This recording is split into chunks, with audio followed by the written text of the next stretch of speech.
The letter arrived on a Tuesday. Clara Weston had read it 17 times by Wednesday morning, sitting at the edge of her narrow bed in a St. Louis boarding house with peeling wallpaper and a landlady who knocked on doors at dawn looking for rent money nobody had. The letter was simple, practical, almost cold. My name is Elias Cord. I am 38 years of age. I own 200 acres outside Salvation Creek, Colorado Territory. I need a wife who can work hard and ask few questions. I will provide shelter, food, and protection. I offer nothing more and promise nothing less. If this arrangement suits you, come on the westbound train. I will meet you at the station. No poetry. No flattery. No mention of love or longing or the kind of future Clara had once dreamed about as a girl in Ohio before her father drank away the farm and her mother stopped getting out of bed. What kind of man writes a letter like that? The women at the boarding house warned her. They'd all heard the stories of mountain men who sent for wives the way you sent for livestock, useful until they weren't. Women who disappeared into the wilderness and were never heard from again. Clara told herself she wasn't afraid. She was lying. But she packed her single trunk anyway, because the alternative was another winter in that boarding house. Another season of scrubbing other people's floors and pretending the cold didn't reach all the way into her bones. She told herself a man who asked for nothing more than hard work couldn't be worse than a life that offered nothing at all. She was wrong about almost everything that came next. Because when Clara Weston stepped off that train in Salvation Creek and saw Elias Cord standing at the end of the platform, 6'4", jaw like carved granite, a scar running from his left ear to his chin, and eyes the color of a winter sky right before a blizzard, her first thought wasn't curiosity. It was raw, animal terror. And her second thought, the one that saved her life 3 weeks later, was this: he is afraid of something too. The train station at Salvation Creek was barely worth the name. A single wooden platform warped by sun and rain, a ticket window with a cracked pane of glass, and beyond it, a town that seemed to crouch low against the earth as if it expected to be struck. The mountains rose behind everything, massive, indifferent, snow-capped even in September, and the wind that came down off them carried a chill that had no business being that sharp this early in the fall. Clara stepped off the train with her trunk and immediately felt 20 pairs of eyes find her. This was the kind of town where strangers were noticed. She smoothed her blue traveling dress, lifted her chin, and looked for the man who had written her that letter. She didn't have to look far. Elias Cord stood apart from the small crowd the way a boulder stands apart from gravel. He was dressed in plain wool and leather, a battered hat pulled low over a face that weather and hardship had worked on for years. The scar she'd been warned about, she'd received a second letter from a Salvation Creek shopkeeper who apparently made it his business to caution incoming brides, was worse than she'd imagined. Not a knife scar. Something broader. Something that had taken its time. He wasn't looking at her the way men usually looked at women stepping off trains. There was no eagerness in it. No hunger. He was scanning the platform with those pale, storm-colored eyes as if checking for threats before acknowledging her existence. That, somehow, frightened Clara more than anything else. He finally looked at her directly and crossed the platform in long, unhurried strides. Miss Weston. Not a question. Mr. Cord. She kept her voice level. Steady. Years of hard circumstances had taught her that showing fear to a stranger was like showing blood to a wolf. He picked up her trunk without asking, tucked it under one arm as if it weighed nothing, and turned toward a wagon hitched at the edge of the platform. It's 4 hours to the property. We leave now if we want to make it before dark. No welcome. No, how was your journey? No, you must be tired after the long ride. Clara followed him because there was nothing else to do. The wagon moved through town slowly enough that she could see Salvation Creek in full daylight. A saloon that looked like the busiest establishment by a wide margin. A general store with sun-bleached goods in the window. A sheriff's office with a broken hinge on the door. And people, men mostly, who watched Elias Cord pass with expressions she couldn't quite name. Not fear, exactly. Not respect, exactly. Something in between. The way you might watch a storm rolling in from the west that you've learned not to underestimate. They're afraid of you, Clara said before she could stop herself. He didn't look at her. Some of them. Should I be? The silence lasted long enough that she thought he wouldn't answer. Then he said quietly and without turning, I've never hurt a woman in my life. It wasn't the reassurance he probably thought it was. Because what Clara heard underneath those words, in the space between them, was everything he hadn't said. That he had hurt other things. Other people. That the kind of man who carries a scar like that and makes a town full of rough men watch him sideways doesn't get that way by living quietly. She rode the rest of the way to the mountains in silence, watching the town disappear behind them and the wilderness close in on both sides like a fist tightening. By the time the wagon stopped in front of a stone house built against the base of a granite ridge, solid and severe and completely alone out here, the sun was painting the peaks orange and the temperature had dropped 20 degrees. Elias climbed down, set her trunk on the porch, and said, Kitchen's inside. There's food. I'll sleep in the barn until the Reverend comes out to make it official. 3 days. He was already walking toward the barn when she called out, Mr. Cord. He stopped but didn't turn around. Why a wife? Why now? The pause before his answer was so long that the wind filled it with the sound of pine trees shifting somewhere up the ridge. Because something is coming, he said. And I can't face it alone. Then he walked into the barn and pulled the doors shut behind him, and Clara stood on the porch of her new life and listened to the mountains breathing in the dark. And felt the first stirring of something she hadn't expected to feel out here in this hard, cold, beautiful place. She felt like she had just become part of something much larger and much more dangerous than a simple arrangement between two lonely people. She was right. The Reverend didn't come in 3 days. He came in 2, which meant that by Friday afternoon, Clara Weston became Clara Cord in a ceremony that lasted 11 minutes. Witnessed by a man named Abe Tilson who ran the feed store and smelled of tobacco, and kept looking at the tree line the entire time as if he expected someone to emerge from it. The Reverend shook their hands, pocketed his fee, and rode back toward town at a pace that suggested he wanted to be well clear of the property before nightfall. Clara noticed all of this. She noticed everything.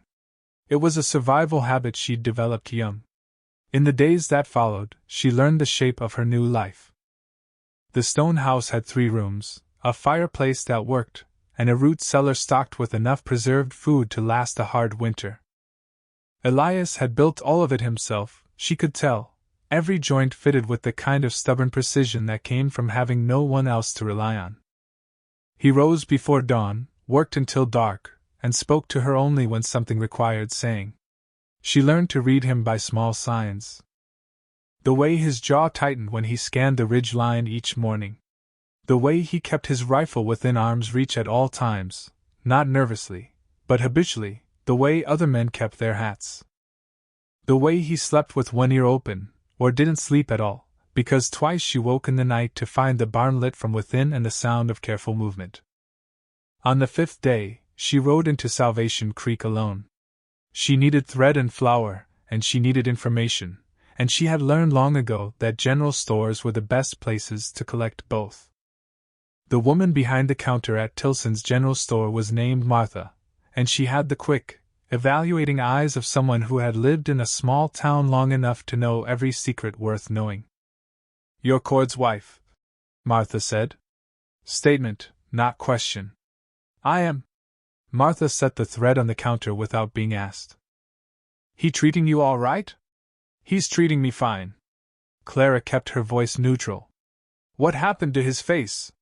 Martha glanced at the door. A reflex. Then she leaned forward on her elbows and lowered her voice as if the walls had been known to listen. "You know the name Decker Row?" Clara shook her head. "Consider yourself lucky. Decker Row runs cattle, the kind of operation that expands by swallowing up smaller properties around it. Been doing it for 6 years all through this valley.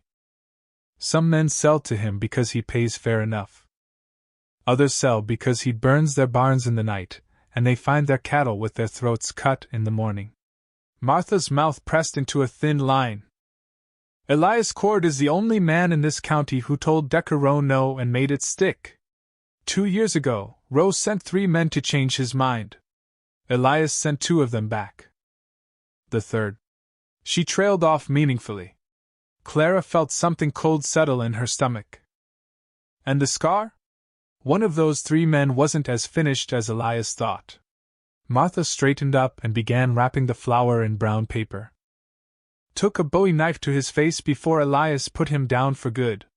Elias crawled into town half dead and spent 3 weeks at Doc Hale's before he could ride. When he left, he didn't say a word to anyone. Just rode back up to that mountain. And Rowe?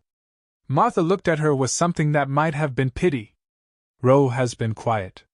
Building his herd. Buying up land on the south side of the valley. Word is he's hired new men. Harder men. She pushed the brown package across the counter. You know why Elias Cord put that advertisement in the St. Louis paper? He said he needed someone to, because a man alone on a mountain with no connections and no family can be disappeared and nobody asks questions. Martha held her gaze. But a wife changes that. A wife is a witness. A wife is a reason for other people to pay attention. She paused. Whether that's protection for you or for him, that's something you're going to have to work out yourself. Clara rode back toward the mountain in the last of the afternoon light. And she turned that information over and over in her mind like a river stone. She had come here running from poverty and desperation. She had married a frightening man to escape a frightening life. And now she understood, with the particular clarity that comes from having no illusions left to protect you, that she had not escaped anything at all. She had arrived at the center of something. And Decker Rowe was already watching. Elias had 2 dogs. Big mountain dogs, barrel-chested and silver-furred, named nothing that Clara could determine because he never called them by name. He just looked at them and they moved, some silent language between man and animal built from years of living rough together. They slept on the porch at night, one on each side of the door, and their low rumbling bark was the first thing you'd hear if anything came up the trail from the valley. On the 12th night of Clara's marriage, the dogs went silent. She woke to that silence the way you wake to a sound, suddenly, completely, heart already running before the mind caught up. She lay in the dark of her room and listened. The wind. The creak of the house settling. Nothing else. No low rumble from the porch. No shifting paws on wood planks. She was at her window before she'd made the conscious decision to move. The moon was 3/4 full and it threw enough light to turn the yard silver, and the shadows ink black. The barn. The water trough. The tree line 60 yards off where the pines started their long climb up the ridge. Something was moving in those trees. Not clearly. Not obviously.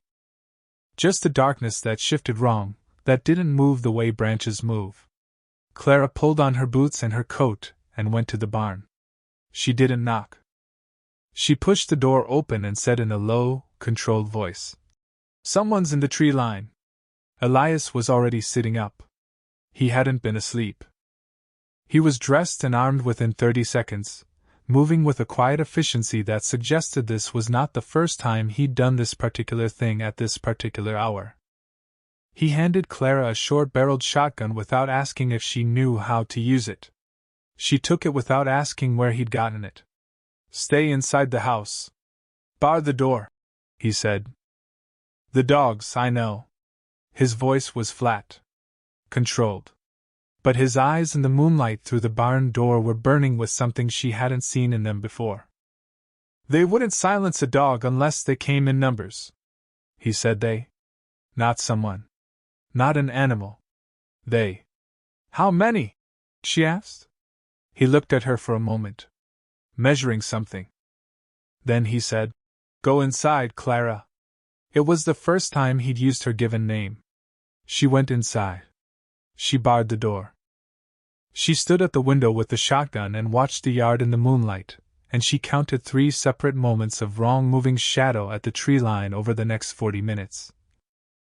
And she thought about what Martha had said. He sent 2 back and the third wasn't as finished as he thought, and she understood with perfect cold clarity that Decaroux had not come here tonight to negotiate. Elias moved through the yard like a ghost. She couldn't track him. One moment he was behind the water trough, the next he was gone, absorbed into shadow, and then she heard nothing for so long that her hands went slick on the shotgun stock. A single shot. Far to the left, deeper in the trees. Then silence again. Then a voice she didn't recognize, rough, deep, carrying across the night air. "Cord! There's more of us than there are of you. Rose says walk away. Leave the land and the woman and walk away." The silence that followed was absolute.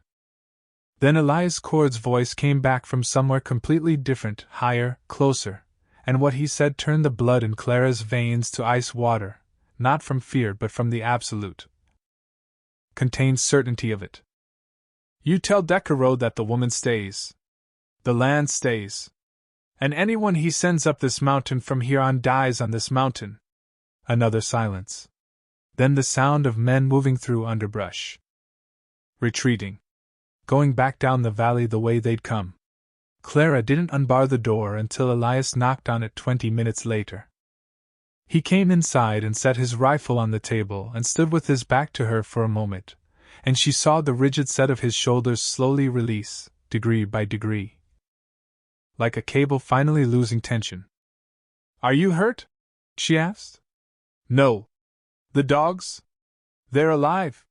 He tethered them on the south side of the barn. Didn't want them to alert me." He finally turned around. 3 men tonight. Scouts. Testing what I'm working with. "And what are you working with?" He looked at her across the kitchen in the low light of the fire she'd built, and for the first time since she'd arrived. There was something in his face that wasn't calculation or wariness or the controlled flatness he wore like armor. Something rawer. Something that looked, against all odds, like relief. "More than I had last week," he said quietly. Clara put the shotgun on the table beside his rifle and went to put the kettle on. She didn't sleep the rest of that night. Neither did he. But they sat across from each other at the kitchen table and they talked, really talked, for the first time, and by the time gray light began to find the windows, Clara understood 2 things with absolute certainty. The first was that Decaroux wasn't done. The second was that neither was Elias Cord. Salvation Creek Saloon was called the Meridian, and at 3 in the afternoon on a Thursday, Decaroux owned it. Not the deed, though knowing Roe, that was probably a matter of time, but the atmosphere of the place, the way a big weather system owns the sky it moves through. He sat at a corner table with 2 men flanking him and a whiskey he hadn't touched, and the rest of the saloon kept itself arranged around him at a respectful distance. Roe was not what Clara had imagined from the stories. She had expected someone large and brutish, loud with his power the way men who don't deserve it usually are. What she found when she walked into the Meridian on a research errand she hadn't told Elias about was a man of perhaps 50, lean and gray-templed, with a pleasant face and the patient, calculating eyes of something that had learned long ago that rushing caused mistakes. He looked up when she came in. And he smiled. "Mrs. Cord," he said, as if he'd been expecting her. Maybe he had. In a town this size, word moved fast. "Please. Sit down." Clara had carried the short-barreled shotgun under her coat, and she felt its weight as she crossed the room and sat across from Decaroux and looked at the man who had sent 3 scouts up the mountain to terrify her husband. "You know who I am," she said. "I know who your husband is," Rose said pleasantly. "Which means I know who you are. Can I offer you something? Why do you want the land?" He tilted his head slightly, the way a man does when he's genuinely appreciating directness. "Because I need the water. There's a creek that runs through Cord's property, runs under the ridge, actually, comes out on the south side on land I already own. Without controlling both ends, my summer herd is going to suffer in a dry year. It's simple business, Mrs. Cord. Simple business, Clara repeated. I've made your husband a fair offer twice. He's declined. Roe leaned back in his chair. I understand stubborn men. I was one once. But stubbornness without resources is just suffering with better posture. His eyes were steady and completely without warmth despite the pleasant expression. Your husband is one man on a mountain with a rifle and a woman who married him by mail. That's not a foundation. That's a last stand waiting to happen. And the men you sent to our property 2 nights ago? Was that business? Something shifted in his face. Just for a moment. A misunderstanding. My men were. Your men tethered his dogs and moved through our tree line at 2 in the morning and told my husband to leave his land or face consequences. Clara kept her voice absolutely even. That's not a misunderstanding, Mr. Roe. That's a threat delivered in person. He looked at her for a long moment. Then he said softly, You're smarter than I expected. Most people are. I'll make a final offer through you, then, since your husband doesn't seem inclined to listen to reason. Name your price. Whatever it takes to move him off that mountain, I'll pay it. You could go back to wherever you came from. Comfortable. Free of all this. The way he said all this, as if the mountain and the stone house and the dogs and the man who kept his rifle within arm's reach and spoke in complete sentences and had kissed her hand on their wedding day with unexpected gentleness, as if all of it were a burden she'd be grateful to escape. Clara stood up. The water isn't for sale, she said. The land isn't for sale. And I didn't come 2,000 miles to be bought out by the first man who decided he wanted something that wasn't his. She walked out of the meridian and into the full afternoon sun and rode the 4 hours back to the mountain. And she was almost at the property line when she realized her hands were shaking. Not from fear. From something she hadn't felt since she'd been a girl in Ohio with a father who still had the farm and a future that seemed like it might be hers. She was angry. Real, clean, purposeful anger. The kind that burns cold and lasts. When she reached the house, Elias was splitting wood behind the barn. He looked up at her face, and whatever he saw in it made him set the axe down slowly. Where did you go? He asked. Town. She dismounted. I met Decker Roe. The stillness that came over him was unlike any she'd seen, not the controlled flatness of a man managing himself, but something deeper and more dangerous. Like a river going quiet because it's about to go over a falls. He made an offer, she continued. A final one. He wanted me to convince you to leave. Elias said nothing. I told him no. Still nothing. He was watching her with those storm-colored eyes and she couldn't read what was behind them. Elias. She said his name deliberately. Noticed how he responded to it the same way she'd responded to her own on the night of the dogs. He's going to come with more than 3 men next time. I know. Then we need to talk about what happens when he does. He held her gaze for a long moment.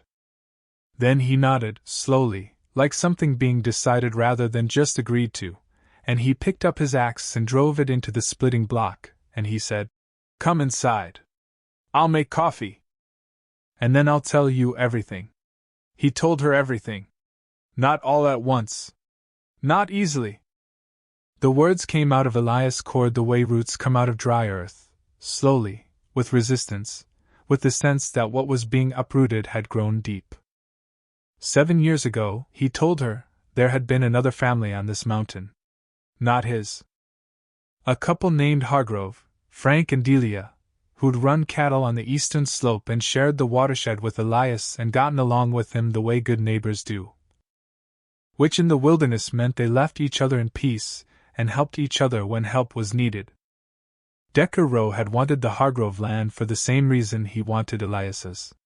The same water. The same geography. He'd offered and been refused, and 3 months later Frank Hargrove's barn burned to the ground with Frank inside it. The fire marshal ruled it accidental. Everyone in Salvation Creek knew better. Delia Hargrove had sold the land and moved back east within a week. Elias had been the one to find Frank. "He was my friend," Elias said. The words were simple and direct, and Clara felt their weight like stones placed on a surface. "The only neighbor I had worth the name. I went to the sheriff. He told me there was nothing he could do without evidence. I went to the territorial marshal. I wrote letters. Nothing. So you stayed," Clara said. "Someone had to." He looked at the fire. "And I told myself that if Roe came for me, I'd be ready. I spent 2 years getting ready. Then he sent those 3 men. And I stopped one of them and let 2 go, and one of the 2 I let go almost killed me instead." He touched the scar briefly. "Unconsciously. While I was healing at Doc Hale's, I had time to think clearly for the first time in years. And I understood that I'd been wrong about one thing." "What thing?" "I thought this was a fight I could win alone." He finally looked at her. "A man alone on a mountain, even an armed one, can be waited out. He can be starved out or frozen out or burned out. But a man with a wife, with a witness, with someone whose disappearance would cause questions." He stopped. Started again.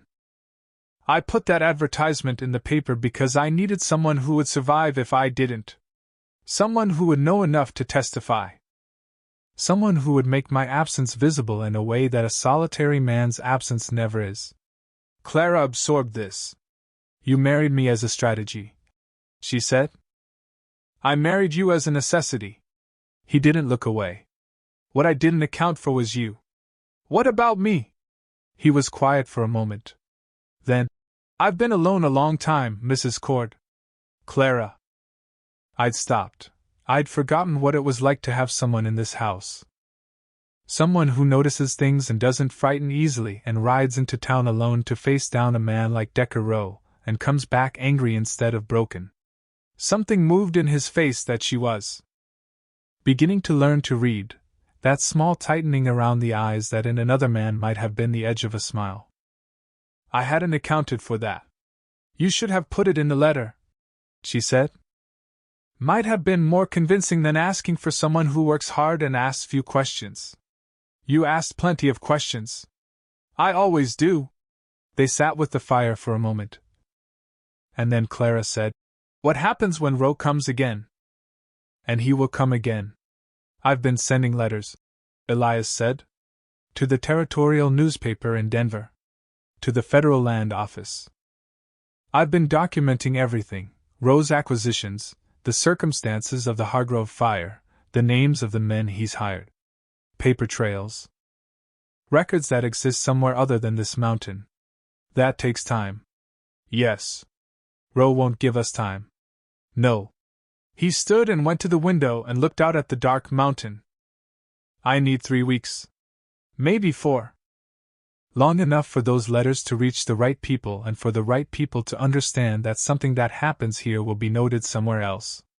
And in those 3 or 4 weeks?" He turned from the window. "I need you to understand something," he said, and his voice had changed, stripped down to something elemental and completely unperformed. "I told you I've never hurt a woman. That's true.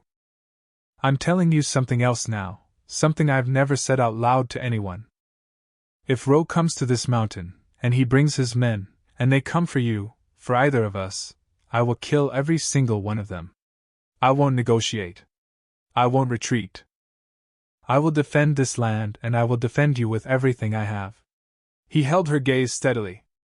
"I'm not asking permission. I'm not looking for absolution.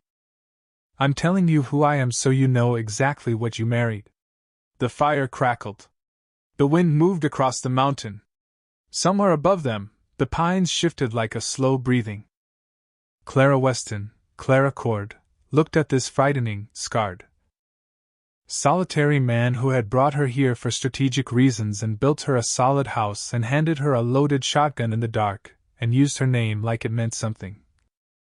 And she made a decision that she would not question afterward. "Then I'm telling you who I am," she said. "I grew up poor and hard and I know how to be afraid without letting it stop me. I'm not leaving this mountain. I'm not selling this land.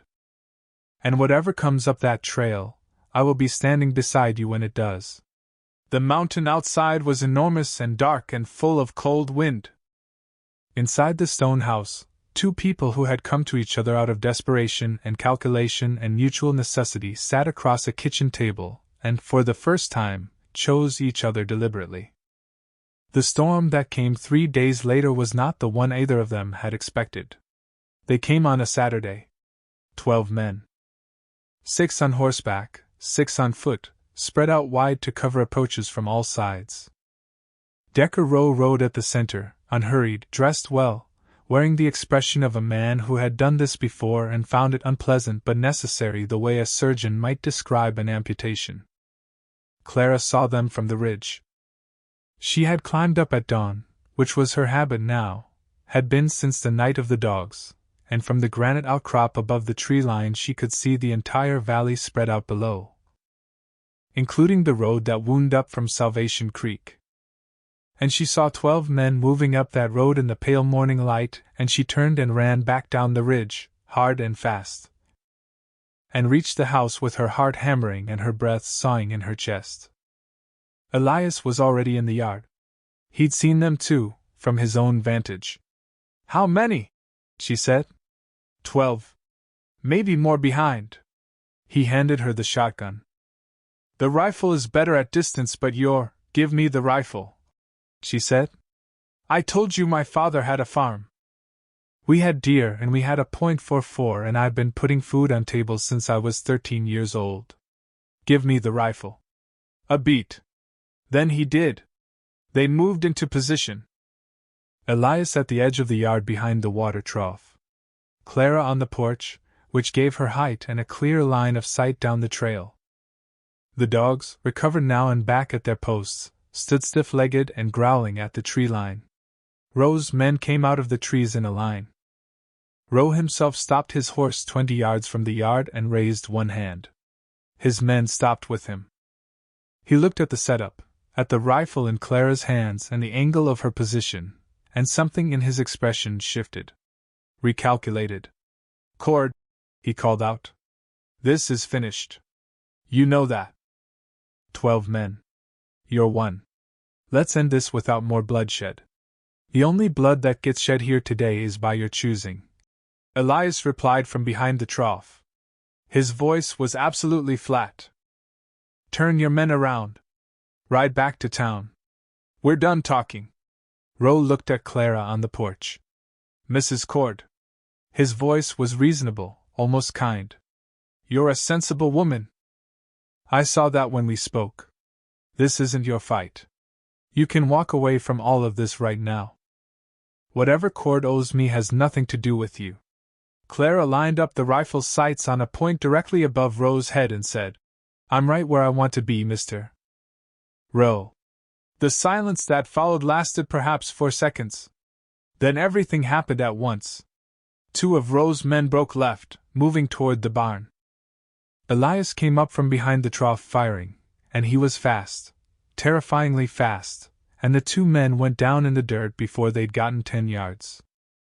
Clara fired over Rowe's head, a warning, deliberate, precise, and the crack of it sent Rowe's horse sideways and the men behind him scrambling. But there were 12 of them. The next 10 minutes were the longest of Clara Cord's life. She fired. Reloaded. Fired again. Moved positions when she needed to, using the porch posts and the corner of the house the way cover was meant to be used. She took a splinter from a post across her cheek when a bullet hit too close and she felt the sting of it, and ignored it. She heard Elias's rifle working steadily, methodically, the sound of a man who was afraid but who had decided that fear was irrelevant to the task at hand. 4 of Rowe's men were down.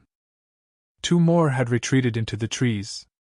The remaining 6 were spread out and moving, and the fight had become something complicated, and close, and terrifying. Then Clara heard something from the valley below. Hoofbeats. Many of them. Coming fast. She risked a look. Riders. A dozen of them, coming up the road at a hard gallop, and at the front, riding a gray horse and wearing a badge that caught the morning sun, was the territorial marshal out of Denver. Elias had written 4 weeks ago. The marshal had come. Roe's men heard the hoofbeats too. The fight went out of them like air going out of a fire. The ones in the yard dropped their weapons. The ones in the trees came out with their hands up. And Decker Roe, who had sat his horse through the entire firefight with that composed, calculating expression, finally let it break. Just for a moment. Just enough for Clara to see what was underneath it. Panic. Pure and human and small. The marshal's rider surrounded the yard in under 2 minutes. The marshal himself, a weathered, gray-bearded man named Hollis who had ridden all the way from Denver with 11 deputies after receiving Elias's letters, including the documents about the Hargrove fire, climbed off his horse and surveyed the scene with the expression of a man who had seen variations of this exact situation too many times. He looked at the men on the ground. He looked at Elias coming out from behind the water trough, bleeding from a graze on his left arm. He looked at Clara on the porch with the rifle and the splinter cut on her cheek and the absolute steadiness in her eyes. Then he looked at Decker Roe. "Decker Roe," he said, "you are under arrest for the arson and murder of Francis Hargrove, for criminal intimidation, and for the unlawful assembly of armed men against a private citizen of the Colorado Territory." Roe looked around him, at his men disarmed and surrounded, at the territorial deputies blocking every road, at 2 years of careful scheming come apart in a single morning, and the composure finally left him completely. "You have no evidence," he said. His voice was different now. Thin. "You have a dead man's word against mine." "We have your man," the marshal said pleasantly. "Tom Briggs. Currently in custody in Denver. Currently talking quite a lot in exchange for a reduced sentence." He nodded to his deputies. "Take him." They took him. Clara watched Decker Roe being led down the trail in handcuffs, and she watched the mountain breathe around her, the pines, the granite, the cold clean air coming down from the peaks, and she felt something release in her chest that she hadn't realized she'd been holding since the moment she'd stepped off the train. She crossed the yard to where Elias was tying a strip of cloth around his arm. She took the cloth from him and tied it properly. His arm was warm under her hands. His breathing was still elevated. The storm-colored eyes were on her face, reading her the way he always did, carefully, respectfully, with a patience she'd come to understand wasn't coldness but the opposite.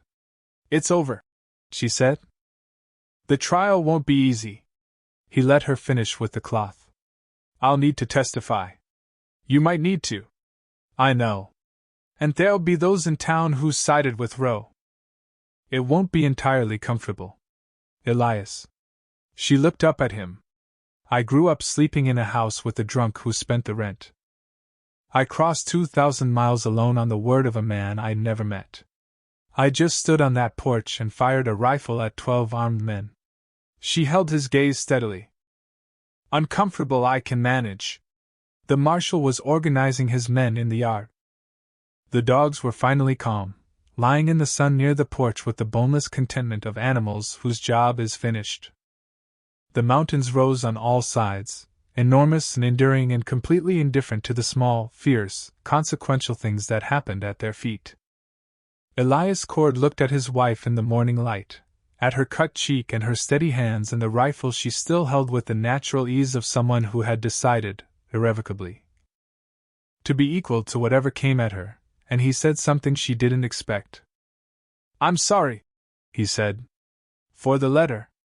The way I wrote it." "What about it?" "I said I needed someone who could work hard and ask few questions." The edge of that almost smile.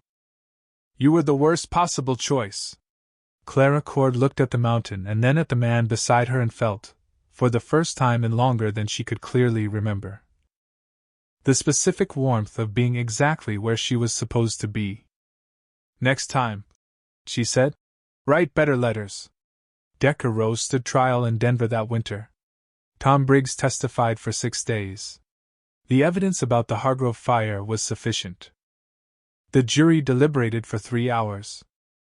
Roe was convicted on all counts and sentenced to 20 years in the territorial prison, a number that, given his age and the conditions of such places in that era, was understood by everyone in the courtroom to be a life sentence delivered politely. The men who rode with him that morning on Salvation Ridge received lesser sentences. Most of them were out within 5 years. None of them ever returned to the valley. Elias Cord's letters to the Denver Territorial newspaper were published in full across 3 editions. The Hargrove story, finally told in print, sparked a broader investigation into land acquisition practices throughout the Colorado Territory.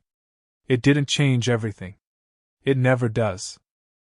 But it changed some things, for some people, in the way that small acts of stubborn documentation sometimes manage to accomplish what violence alone cannot. Frank Hargrove's widow, Delia, came back to Salvation Creek the following spring. She didn't reclaim the land. Roe had sold it legally enough before the arrest, and the deed was tangled beyond simple recovery.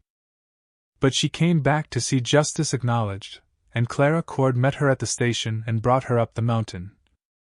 And the 2 women sat on the stone porch in the April sun and talked for hours about the men they'd loved in this hard country, and the things it had cost them, and the things it had given in return. Elias rebuilt the Hargrove fence line the following summer. He called it a property marker. Clara understood it was a grave marker. She didn't say this. Some things are better honored in silence than explained. The stone house gained a second room that year. And a garden. And the sound of 2 people living in it rather than one, which is a different sound entirely, fuller, more complicated, occasionally aggravating, and worth every difficulty in the way that only things genuinely earned can be.